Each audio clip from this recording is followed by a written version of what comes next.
Hello दोस्तों, आज मैं फिर हाजिर हूँ आप लोगों के साथ अपनी एक कहानी शेयर करने के लिए।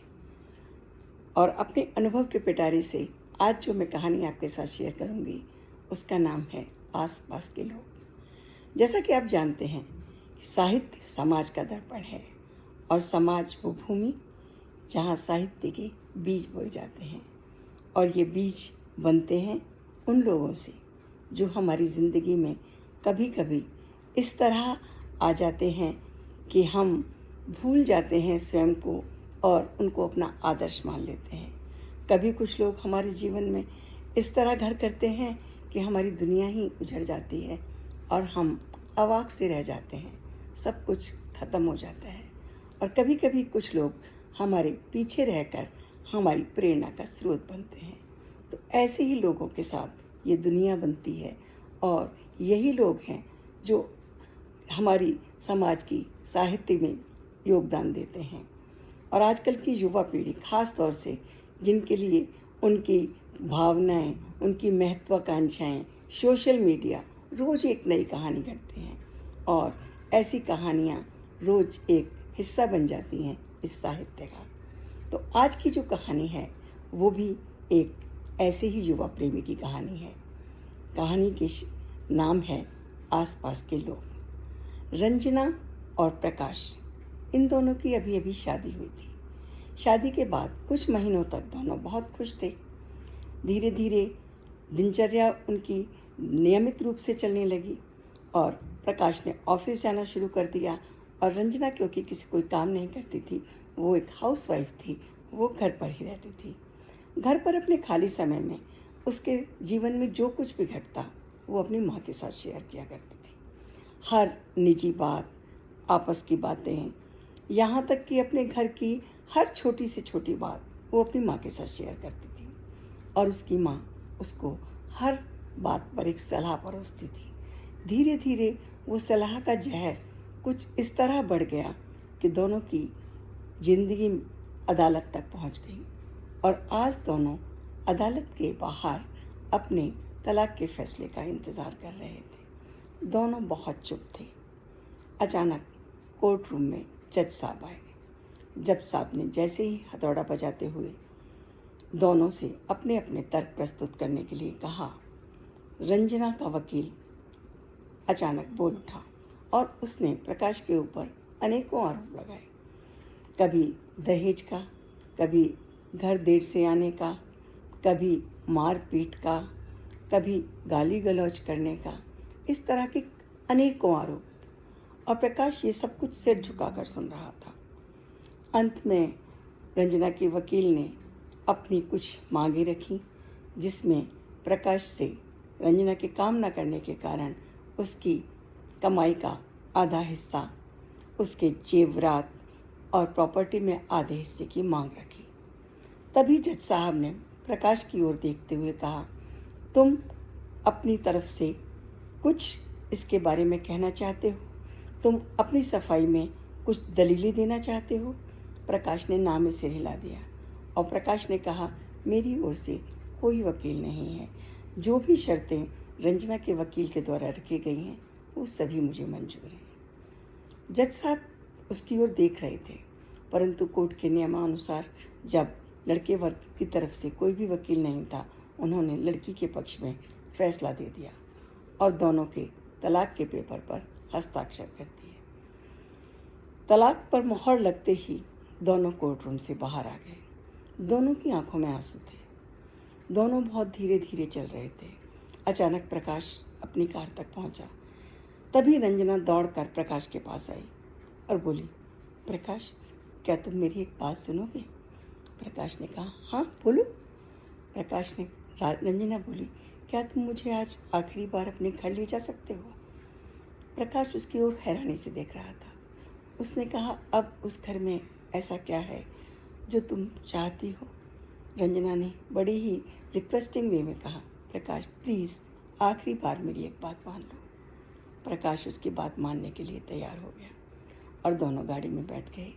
पीछे से दौड़ते हुए उसकी माँ आई और वो भी पीछे की सीट पे बैठ गई। तीनों चुपचाप घर की ओर बढ़े जा रहे थे। घर पहुंचकर प्रकाश ने गाड़ी रोकी, दरवाज़ा खोला और रंजना की ओर अपने घर की चाबियां बढ़ा दी। रंजना ने दरवाज़ा खोला। दरवाज़ा खोलकर जब वो अंदर जा रहे थे तो माँ भी अंदर जाने लगी। तभी रंजना बोली, माँ प्लीज़ आप बाहर वेट करो, मैं अभी थोड़ी देर में आ जाऊँगी। रंजना और प्रकाश दोनों अंदर चले गए। प्रकाश जाकर चुपचाप एक कुर्सी पर बैठ गया और रंजना अपने घर को चारों ओर इस तरह देख रही थी जैसे कि अपने उस संसार को वो देख आखिरी बार अपनी आंखों में भरना चाहती है जो उससे अब छूट रहा है। और चुपचाप धीरे धीरे हर चीज़ को देखते देखते अचानक वो अपने बेडरूम के पर्दों के पास गई और प्रकाश के ओर देखते हुए बोली, प्रकाश याद है ये पर्दे हमने शादी के बाद लिए थे? क्योंकि मुझे हल्के रंग के पर्दे पसंद थे और तुम्हें गहरे, पर तुमने कहा अगर तुम्हें ये पसंद है तो यही ले लेते हैं, और लगने के बाद तुमने कहा हाँ ये बहुत सुंदर लग रहे हैं, याद है ना? प्रकाश ने हाँ में सिर हिलाया। फिर रंजना दौड़ते हुए टीवी की तरफ गई। टीवी की तरफ देखकर बोली, तुम्हें याद तो होगा प्रकाश, मैंने एक दिन तुमसे कहा था जब तुम ऑफिस चले जाते हो मैं बहुत बोर होती हूँ, तुम अगले ही दिन ये टीवी ले आए थे और कहा अब जब मैं ऑफिस चला जाता हूँ तुम टीवी देखना तो तुम बोर नहीं होगी। फिर रंजना दौड़ते हुए बालकनी की तरफ गई। वहाँ बहुत से पौधे लगे हुए थे। उनको देखकर बोली, प्रकाश तुम्हें याद है ना ये सब पौधे हम एक साथ लेकर आए थे और हमने वादा किया था कि हम इन्हें अपने बच्चों की तरह पालेंगे। लगता है तुम इनको पानी देते हो तभी ये खिल उठे हैं, पर क्या तुम्हें मेरी याद नहीं आती जब तुम इन पौधों को पानी देते हो? प्रकाश चुपचाप हैरानी से उसकी ओर बार बार देख रहा था। अचानक धीरे से रंजना किचन की ओर गई और जहाँ देखा उसने जिस दुनिया को उसने बसाया था वो एक उजड़े चमन की तरह थी। आज सब चीज़ें बड़ी बेतरतीब तरीके से वहाँ पड़ी हुई थी। उसने पानी का एक गिलास भरा और प्रकाश की ओर बढ़ाते हुए बोली, प्रकाश तुम खाना तो खाते हो ना? क्योंकि इस किचन को देखकर लग रहा है कि यहाँ कई समय से खाना नहीं बना। मैं जानती हूँ पहले भी जब तुम लेट आते थे तो तुम खाना नहीं खाते थे और केवल एक दूध पीकर ही सो जाते थे। अभी तुम खाना खाते हो? प्रकाश ने धीरे से उसकी तरफ देखा और कहा, हाँ खा लेता हूँ जब बाहर से लाता हूँ।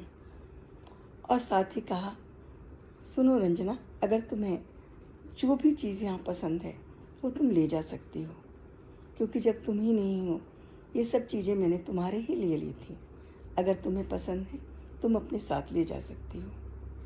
रंजना ज़ोर से रोने लगी और अचानक प्रकाश के पास आकर बोली, प्रकाश तुम इतने अच्छे क्यों हो? तुम किसी भी चीज़ के लिए मुझे रोकते क्यों नहीं? मुझे मना क्यों नहीं करते? मेरी बहुत बड़ी गलती है कि मैंने अपनी हर छोटी बड़ी बात अपनी माँ से शेयर की और आज हमारी ज़िंदगी तलाक के मुकाम तक पहुँच गई।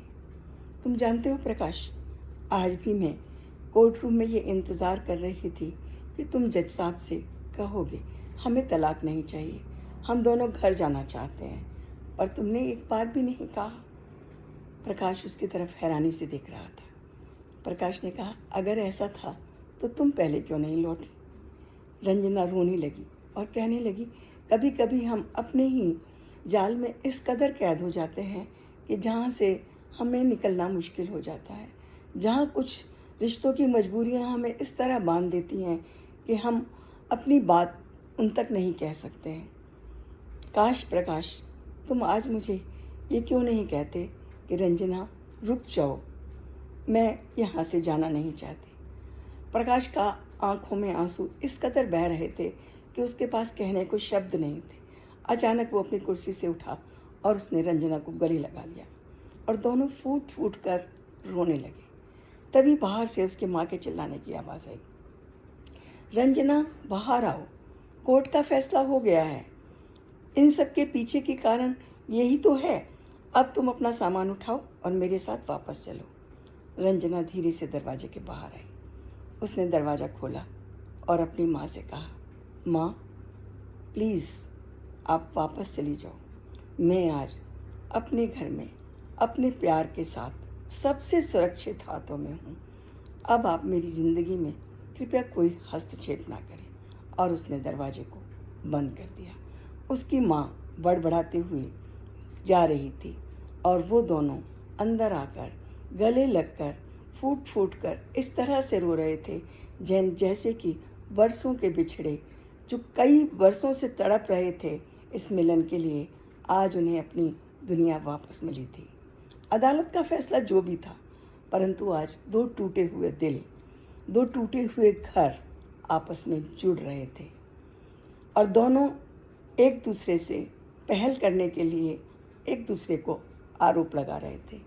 तुम पहले क्यों नहीं आई, तुम पहले क्यों नहीं आए। रंजना कहने लगी, शायद हमने अपनी अंतरात्मा की आवाज़ को पहले नहीं सुना। काश मैंने इतनी देर कर दी। आज भी मैं केवल ये देखने आई थी कि मैं अपना संसार, अपना आसमान, अपनी दुनिया अपने हाथों से कैसे उजाड़ने जा रही थी। प्रकाश, मैं कहीं नहीं जाना चाहती, मैं तुम्हारे साथ रहना चाहती हूँ। और दोनों फूट फूट कर रो रहे थे।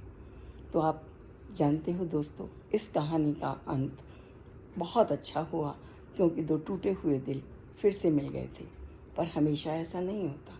कई बार ये दुनिया, ये जीवन अनजाने लोगों के कारण, जिनको हम आपस में जानते भी नहीं, जो कभी हमारे जीवन का हिस्सा भी नहीं होते और कभी हमारे इतने अंतरंग मित्र होते हैं, हम अपनी दुनिया उनके कारण उजाड़ लेते हैं।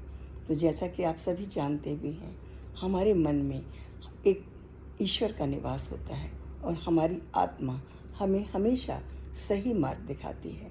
तो जब भी कभी हम किसी परेशानी में हों, कृपया एक बार अपनी आत्मा की आवाज़ सुन लीजिए। अगर आप आत्मा की आवाज़ के साथ अपनी ज़िंदगी के फैसले लेंगे तो यकीनन वो भगवान के फैसले होंगे और समाज में अच्छी कहानियाँ लिखी जाएंगी। धन्यवाद। अगर आपको मेरी कहानी पसंद आई हो या आपसे इसको कोई भी आपको इससे प्रेरणा मिली हो तो कृपया इसे अधिक से अधिक लोगों में शेयर करें। और यदि आप इस कहानी से थोड़े से भी प्रेरित हुए हैं तो मुझे कमेंट में अपने विचार ज़रूर लिखिएगा। धन्यवाद। और इस कहानी को अधिक से अधिक शेयर करें, अधिक से अधिक फॉलो करें और आइकन बेल बटन को दबाएं। धन्यवाद।